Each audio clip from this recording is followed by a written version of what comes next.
Today, I'm going to be ranking every single Ottawa mayoral candidate. Let's start with the frontrunners. Mark Sutcliffe, gonna give a D tier. He is hypothetically the right-wing candidate, but is actually just a centrist candidate. His environmental plan is to ban plastic straws for just the city buildings. Also, his face has kind of got a Skeletor thing going on. Normally that would have given him points, but it's not enough to cancel out the centrism. Whenever he sees me in person, he gives me kind of an uncomfortable look, and then he looks away really quick. I was at an event with him, and he walked away, and just leaving his volunteer, so I just chatted with the volunteer for a little bit. Catherine McKenna, other frontrunner, D tier. Now, I hate to say this because Catherine McKenna did give me an endorsement on Twitter. This is true. But then she also went on to endorse herself, which is just confusing. Anyway, thank you so much, Catherine McKenna, for the endorsement. For those of you that don't know, Catherine McKenna looks like this and was the environmental minister in Trudeau's cabinet. Here's a picture of McKenna and I together. And then I, of course, am in the wall tier, because no other candidate is proposing a wall. Now, I've had conversations with Brandon Bay, and he seems like a nice guy. But unfortunately, all of his positions are very centrist. I asked him his biggest idea, and he didn't give me a very good answer. And at one of the debates that I was uninvited from for being too based, I sent one of my minions after him to ask him about the big wall policy and what he thought. And this is what he said. What you thought about building a big wall around Ottawa. Are you the one that commented on my Instagram? Or is this unrelated? I'm not actually. I Okay. mean, I'm helping with the guy that did it, but yeah, I was yeah. curious. What do you think of it? I think Craig has Ottawa's best interest at heart when he Yeah. proposes this plan. I think there's a lot going on in the world that it would be better if we could isolate ourselves from, and it would, it's going to cost a lot of money and be a lot of work to build to these growth targets, and I Yeah. appreciate that his interest in avoiding them is Fair enough. a fair strategy to do that, but Yeah.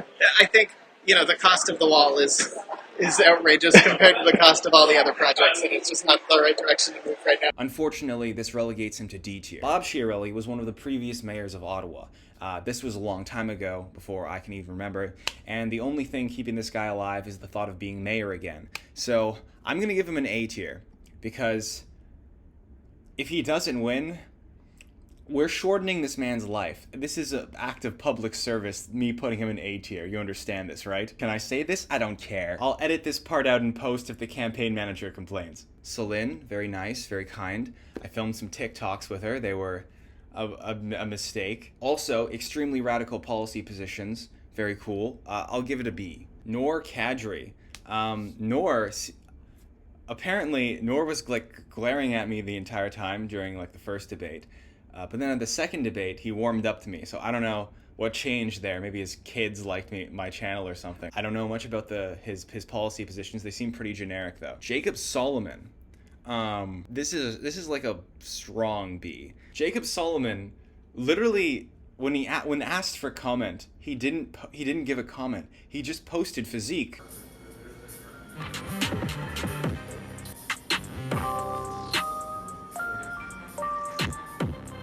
Jacob Solomon actually would be high A tier. Unfortunately, all of his policy is just basically standard social democrat policies. So we have a wacky presentation, but standard policy proposal. We're going to get more into this quad later, but keep that in mind. Ade Olomide, B. So this is sort of the inverse of Jacob, where he presents very serious, and I just thought he was just a completely normal candidate. But if you look at his website, it's basically he has a lengthy rant about why apparently a bunch of people want him dead, and uses the word Caucasian every second sentence. I refuse to learn who this man is. I think this guy's name is Graham McDonald, and at the debates, all I remember is that he was a total Chad. Look at this face. Total Chad. The most Chad candidate, by far, physically. But when he started speaking, he was extremely nervous. So I was like, what's going on here? There's a big mismatch. His confidence level did not match what I was expecting. He was, I don't know. Param Singh, good candidate. Honestly, platform seems extremely standard, extremely generic. Not much to say about it. Okay, I've saved the best two for last. So, Bernard Couchman. I met Bernard when he walked up to me, and he was like, "What's all this nonsense I hear about a wall?" Is this nonsense I hear you talking about Ottawa separated? It's called an auto exit. And then he started really aggressively arguing with me about the whole wall stuff. Bernard is a perennial candidate, which means he basically just runs in every election.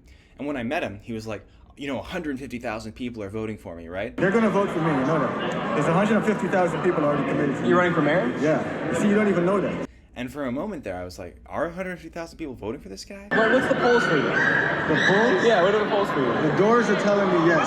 The doors are telling me yes. Really? Yeah. You been to Canada?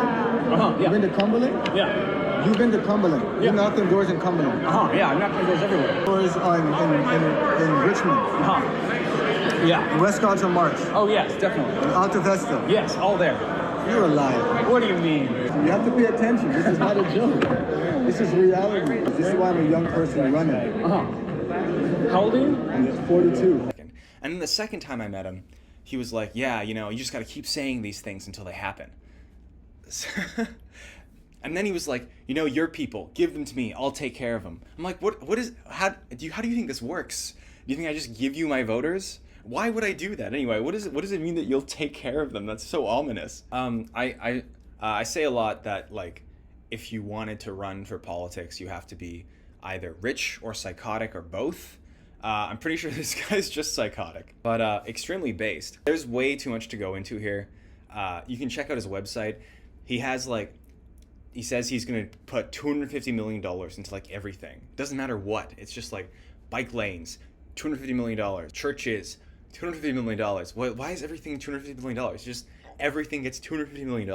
And then he has a shop where you can, like, buy stuff, but, like, it's all like $30,000 if you want to, like, buy his, like, sock. Anyway, top tier candidate. He's really good, but does not compare to Zed Shabib. Where do I begin? I talked to Zed Shabib at a labor meetup, and there was nobody around. Like, no one was talking to him. He was just sitting in a corner. He wasn't even making effort to, like, talk to anybody. He always wears this neck brace. Like, he's been wearing it for years. I had a conversation with him.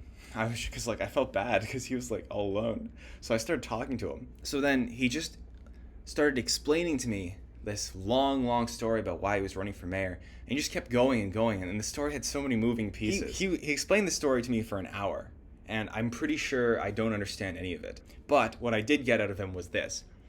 He's essentially running for mayor because two guys screwed him over, and he wants to punish those two guys. He wants to, like, fire them or throw them in jail or something. That was the gist that I was getting from the story. So running for mayor to arrest two people that personally wronged you. I mean, come on. That's an easy A tier, top tier candidate. Top tier candidate. In a questionnaire for CBC, in how he wishes to be identified, he didn't select he, him, or she, her, or they, them, but rather selected other and then typed in Mr. Shabib. I actually recorded the entire conversation I had with him. Then he seemed super angry about the concept of me, I don't know, telling his story at all, even though he was running for mayor for publicity about his story and kept complaining that no one was giving him any publicity. So I was like, I'll give you publicity. Like, I'll straight up just let you talk about this. And he was like, no. And then I was like, why? Why would you not want any publicity when you're running for the publicity? And he was just like, I'll figure it out. Okay, now we're going to put this into a quad. So our y-axis is serious presentation versus wacky presentation, and our x-axis is serious policy versus wacky policy. Let me give you an example. Mark Sutcliffe has serious presentation and serious policies, so he goes into this quad. Keno also goes in this quad, as do the lesser-known candidates that generally fall into that quadrant. Celine presents herself with a very particular TikTok-y, hyper-online aesthetic. We're going to put her in the wacky presentation column. She is also a radical socialist, but that's not so much wacky policy as it is extreme policy. Those are different things.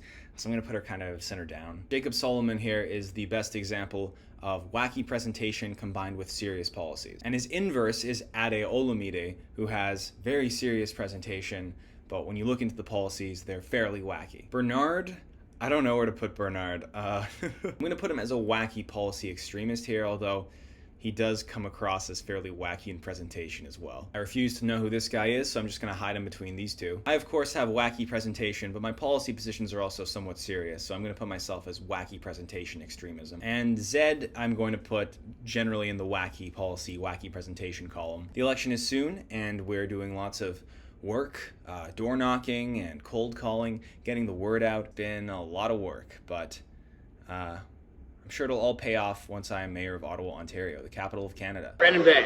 Yeah. Brandon Bay. So I'm making a tier list Sure. of Ottawa mayoral candidates, right? You All right, self-admitted, all right. moderate, Yeah. and when asked about the big wall, you called the idea ridiculous. So I'm giving you an opportunity here to move yourself to C tier. Okay. Why should I move you to C tier? What are the merits of a big wall? I mean, you've been selling them, Greg. Yeah, well, Yeah, let's hear about how I want to hear them from your mouth. What do you think the merits of a big wall?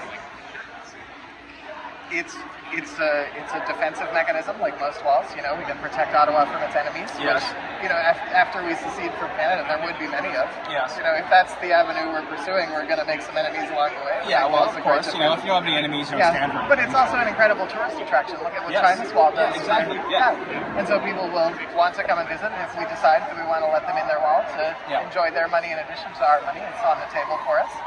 I'm making a C- tier just for you. All right, thank you. I'm moving you up already.